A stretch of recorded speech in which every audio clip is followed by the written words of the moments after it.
Jack Unterweger was a master manipulator, a man who convinced the world that he had changed, only to continue his reign of terror across multiple countries. His story begins in 1974, when he was convicted of murdering an 18-year-old woman, strangling her with her own bra. The attack was brutal. His victim, Margret Schäfer, had been beaten, stripped, and strangled in a fit of rage. It wasn't a quick death. He liked to watch them suffer, tightening the fabric slowly, prolonging their agony.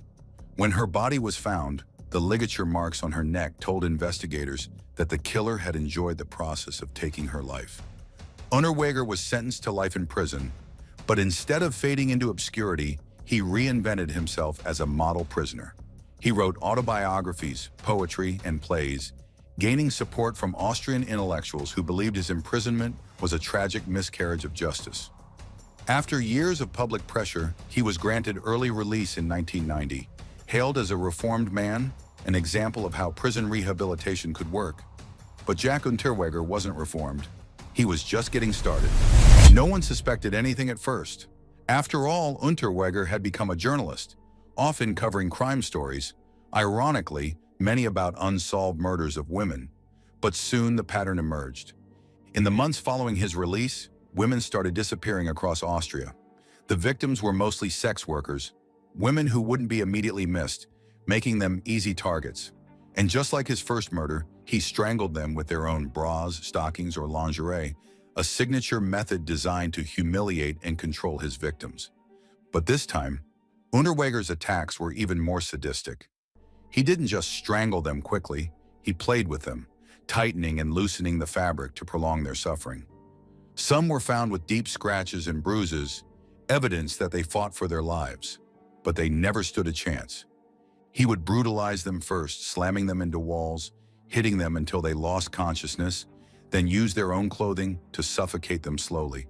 The last moments of their lives were filled with terror, their final breaths stolen by the very clothes they had worn just hours before.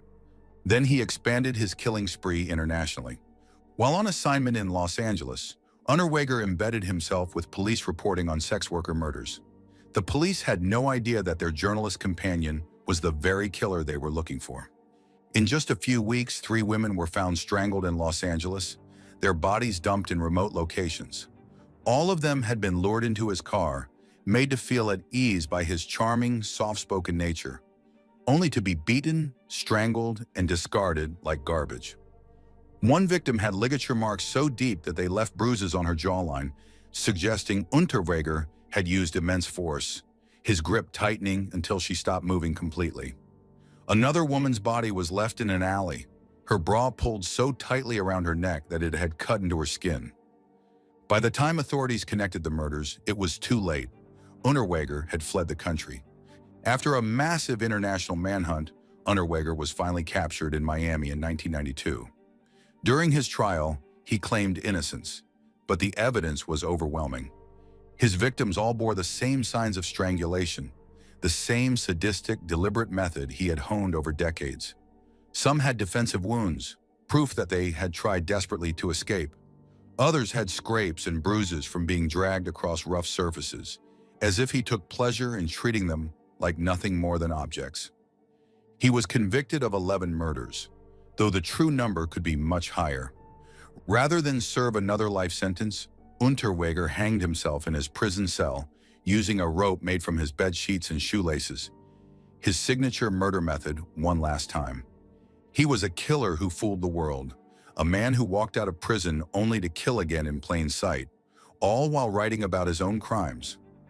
Want to learn about more of the worst crimes in history? Don't forget to like, subscribe, and hit the notification bell for more chilling stories from the Crim Vault.